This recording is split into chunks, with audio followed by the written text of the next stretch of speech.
이 새벽에 주 앞에 나오신 분들을 진심으로 환영합니다. 찬송가 383장 찬양드리겠습니다.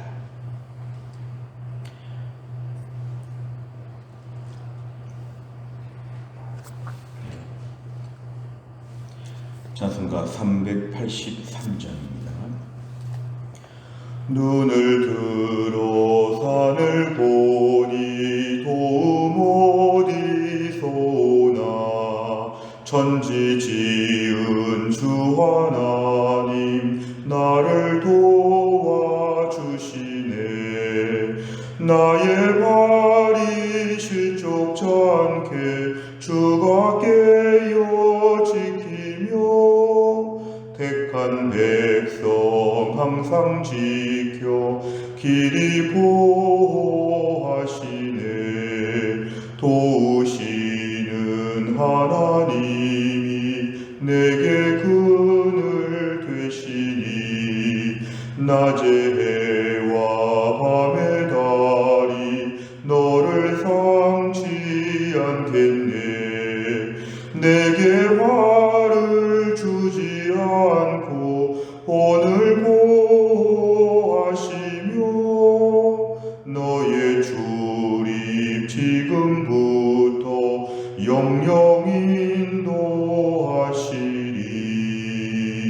아멘. 하나님 말씀은 야고보서 5장 1절부터 6절까지입니다. 신약성경 야고보서 5장 1절부터 6절, 페이지로는 375페이지에 있습니다.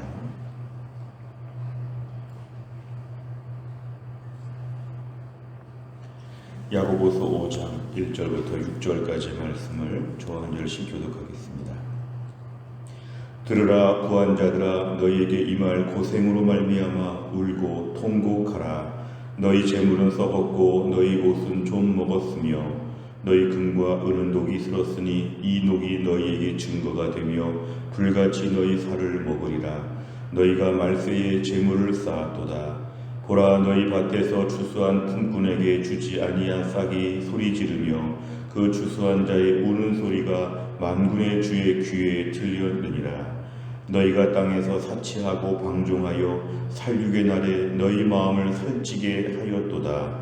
너희는 의인을 정죄하고 죽였으나 그는 너희에게 대항하지 아니하였느니라. 아멘. 오늘 본문에 보면 1절에 부한자들에게 주시는 메시지인데, 이 부한자들은 불신자들을 이야기합니다. 교회 안에서 부한자들에게 말하는 것이 아니라 교회 바깥의 세상의 일반 부자들에 대하여 오늘 경고하는 메시지를 오늘 함께 주시고 있습니다. 부한자들은 너희에게 임할 고생, 지금은 고생하지 않는 것처럼 보이지만 앞으로 고생이 있을 것이라, 이렇게 예언하고 있습니다. 너희 앞으로 큰 어려움을 겪을 것이니까 즐거워하고 춤추며 살지 말고 울고 통곡하라. 앞으로 닥칠 고난이 참 크다. 이렇게 지금 부한자들에게 경고하고 있습니다.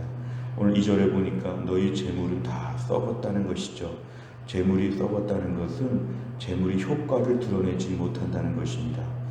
뭔가 다 상한 음식처럼, 먹을 수 없는 음식처럼 쓸 수 없는 물질이 될 것이다.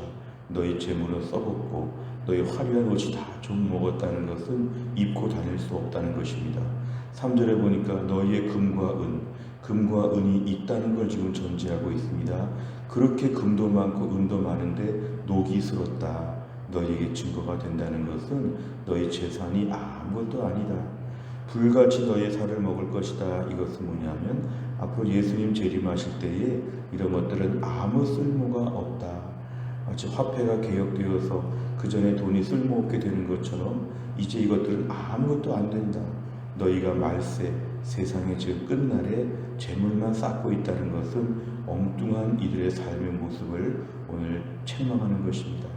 오늘 4절에 보니까 재물에 대한 이들의 태도는 얼마나 욕심이 많았는지 품꾼에게 줄 것도 주지 않습니다. 왜냐하면 돈이 아깝고 자기들이 모아야 되니까 품꾼에게 임금도 제대로 주지 않는데, 그 품꾼, 임금을 받지 못한 그 품꾼들이 얼마나 울었는지, 얼마나 가슴 아파 분한지 이들의 소리를 만군의 주 하나님이 다 듣고 계시다는 것입니다.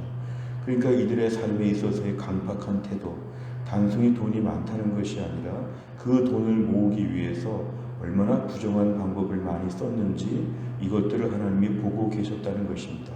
5절에 그럼에도 불구하고 너희가 사치하고 방종하고 쾌락을 좋아하면서 살육의 날 모두가 다 죽는 날에 너희가 정신없이 마음을 살찌게 하였다는 것은 정신을 차리지 못했다는 것입니다. 자기 배만 채우며 살았다는 것입니다. 6절에 보면은 의인을 너희 주변에 죄 없는 사람들 아무나 붙잡고 괴롭히고 못살게 굴면서 너희가 돈만 모으고 있다. 온갖 악한 일을 저지르고 있는 이들의 모습을 오늘 4절과 6절에서 다시 한번 말씀하고 있습니다. 내용관절에 보시면 첫째, 야고보는 누구에게 경고의 메시지를 전합니까? 1절에 보면 오늘 이야기는 불신자들 중에 부자, 하나님을 알지 못하는 부자들에 대하여 오늘 메시지를 전하고 있습니다. 두 번째를 보면 야고보는 부자들의 악행으로 말미암아 무슨 소리가 주의 귀에 들렸다고 합니까? 오늘 4절에 보면은 추수한 자의 우는 소리, 품꾼에게 주지 아니하 싹시 소리 지른다. 이거는 돈이 소리 지르고 사람들이 운다는 것은 결국에는 이것은 이들의 귀에 결국 이들은 제대로 지금 돈을 사용하지 않는 것이죠. 물질에 대한 욕심이 있으니까 정당한 모든 비용들을 지불하지 않고 내 재산만 모으는 데 축적되는 데에 온 관심을 기울였다는 것입니다. 3번 문제를 보면 야고보는 왜 부자들에게 임할 고생으로 인하여 통곡함이 있을 것이라고 말합니까? 결국 오늘 이들에게 있는 것은 그 많은 돈이 아무 쓸데가 없다는 걸 계속 강조합니다. 그 돈을 의지했는데 돈이 아무 쓸모 없습니다. 왜냐하면 2절 재물은 썩었고 옷은 좀 먹고 3절 금과 은은 녹이 슬고 결국 이들에게는 아무 효과가 없는 돈, 이들의 돈이 아무런 의지처가 되지 못한다. 그러니까 앞으로 많이 울게 될 것이다. 또 한 가지 암시는 4절 끝에 보니까 만군의 주가 계시다는 것이죠. 만군의 주, 하나님이 이걸 지켜보고 계시기 때문에 가만 내버려 두지 않는다. 지금은 좀 잘 살지 모르지만 하나님이 반드시 심판하실 것이기 때문에 너희 앞으로 울게 될 것이다. 이렇게 본문에서는 강조하고 있습니다. 네 번째를 보면 불의한 재물을 쌓고 땅에서 사치하는 자들이 겪게 될 모습을 보며 무엇을 느낍니까? 오늘 본문에 등장하는 이러한 불신자들의 어떤 부한 모습, 때로는 성도들 중에도 이러한 부자들을 조금 흉내냈던 성도들이 있을 수 있는데 오늘 이러한 모습이 우리에게는 없는가 이것입니다. 오늘 나는 이들 부자들의 모습을 내가 담고 있지 않는가? 여전히 살기 어려운 때를 맞이해서 내가 재물에 소망을 두면 그 재물은 썩고 녹이 쓴다는 것을 다시 한번 가르쳐 줍니다. 재물을 더 많이 벌고 심지어 착취하고 정당한 것을 주지 않으면서도 재물을 모으려는 것, 이것이 아무 소용이 없다는 것입니다. 그렇게 험악하게 그렇게 모질게 인생을 살았는데 마지막에 돈 하나 벌었는데 돈도 우리에게 아무것도 아니라는 것은 인생을 잘못 살았다는 것입니다.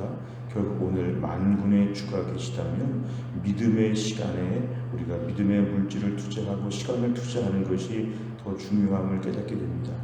오늘 우리의 삶 가운데도 내가 오늘 재물에 너무 마음을 빼앗기지 않는가? 둘 다 포함할 수 있습니다.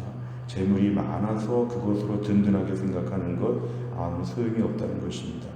재물이 없어서 거기에 너무 낙심하는 것 역시 이것도 의미가 없습니다. 어차피 우리 주머니에 돈이 있지 않고 하나님의 수중에 돈이 있습니다. 당장 내가 현금이 없어서 그렇지 하나님 나라에 우리 필요한 것을 갖고 계시다는 것입니다. 그렇다면 물질의 유무, 물질의 많고 적음에 따라서 저희 마음이 너무 오락가락하지 아니하도록 우리 마음을 붙잡아 주옵소서. 물질이 많다고 너무 자랑하고 다니고 이 물질 때문에 앞으로 걱정이 없다고 하고 이렇게 말하지 말라는 것입니다. 물질이 좀 없다고 나는 인생 다 끝났다고 이런 식으로 탄식하지 말라는 것입니다. 물질이 주가 아니라 하나님이 주가 되신다. 내 삶에 있어서 이런 부분에 있어서 신앙과 모순된 태도가 있다면 하나님 회개합니다. 용서하여 주시고 하나님을 더 믿고 의지하는 믿음의 사람 되게 해 주옵소서. 오늘의 기도 제목입니다. 다섯 번째를 보면 하나님께서 주신 재물을 대하는 내 태도는 어떠합니까?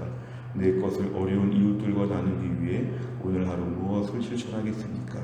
우리가 물질에 대한 욕심에 대하여 이것을 제어하는 좋은 장치가 있다면 하나님께 바치고 사람들을 위해 쓰는 것입니다. 하나님께 바칠 때 물질이 아깝지 않다고 생각하고 사람들을 도울 때 아깝지 않다고 생각하는 것은 이 물질이 아니라 하나님이 나의 모든 걸 지켜주신다는 믿음이 있기 때문에 그렇습니다. 내 필요한 것 모든 것 하나님이 주시기 때문에 그것을 훈련하기 위해서는 하나님께 바치고 이웃에게 나누는 습관을 들이면 물질에 대한 자유함, 물질에 대해서 우리가 벗어날 수가 있습니다. 오늘도 우리 인생은 물질이 지켜주는 것이 아니라 하나님이 지켜주신다. 오늘도 말세의 세상의 불신자들, 돈 하나 의지해서 어떻게 살아보려고 하는 그 불신자들의 모습을 흉내내지 아니하고 우리는 만군의 주가 우리를 돌보신다. 오늘도 하나님이 채워주시는 하늘나라의 풍성한 은혜를 사모하고 그 은혜의 능력으로 살 수 있기를 주의 이름으로 축원합니다. 기도하겠습니다. 하나님 아버지 감사합니다. 이 새벽에 하나님께서 저희를 깨우시고 주 앞에 나와 하루의 첫 시간을 드리며 기도하게 하신 하나님 감사합니다. 오늘 본문에 물질에 대한 말씀이 나왔습니다. 말세의 부자들이 그렇게 돈을 모으려고 하고 그렇게 많은 것을 챙기려고 하지만 그런 것들은 아무 소용이 없고 다 없어진다고 하셨습니다. 또한 하나님께서의 모든 일을 주목하시면서 우리가 돈에 대한 욕심으로 악하게 사는 것을 책망하신다고 하셨습니다. 하나님, 코로나로 말미암아 또 여러 가지 우리 인생에 힘들고 어려운 때를 보내면서 저희들의 모습도 이 당시의 부자들의 모습과 유사한 부분들이 얼마나 많은지 모릅니다. 하나님, 무엇보다 오늘도 우리가 재물이 우리를 지켜주지 아니하고 하나님께서 우리를 지켜주심을 믿게 하여 주옵소서. 물질이 많다고 교만하지 않게 하시고 물질이 적다고 낙심하지 않게 하여 주시고 이러나 저러나 어차피 하나님이 도와주시고 하나님이 보살펴 주시는 인생임을 고백하게 하여 주옵소서. 우리가 연말과 연초를 보내면서 하나님 아버지 우리의 시간과 우리의 물질을 하나님 앞에 다시 한번 정비합니다. 그동안의 나를 위해서 재물 축적을 위해 달려왔던 인생을 용서하여 주시고 오직 하나님의 은혜를 사모하며 하나님께 물질을 바치고 이웃에게 물질을 나누며 나는 물질에 연연해하지 않는다는 표시를 드러낼 수 있도록 하나님이 함께하여 주옵소서. 한날의 모든 일정을 주님께 의지하오며 예수님의 이름으로 기도하옵나이다. 아멘. 우리 교회 매주 수요일마다 100대 기도 제목으로 기도하는 중에 양육과 훈련을 통한 성도들의 영적인 성숙과 성장을 위하여 기도합니다. 43번부터 56번까지 오늘 아침에 꼭 기도해 주시기를 바랍니다. 주기도문 하겠습니다. 하늘에 계신 우리 아버지여, 이름이 거룩히 여김을 받으시오며 나라 임하옵시며 뜻이 하늘에서 이룬 것 같이 땅에서도 이루어지이다.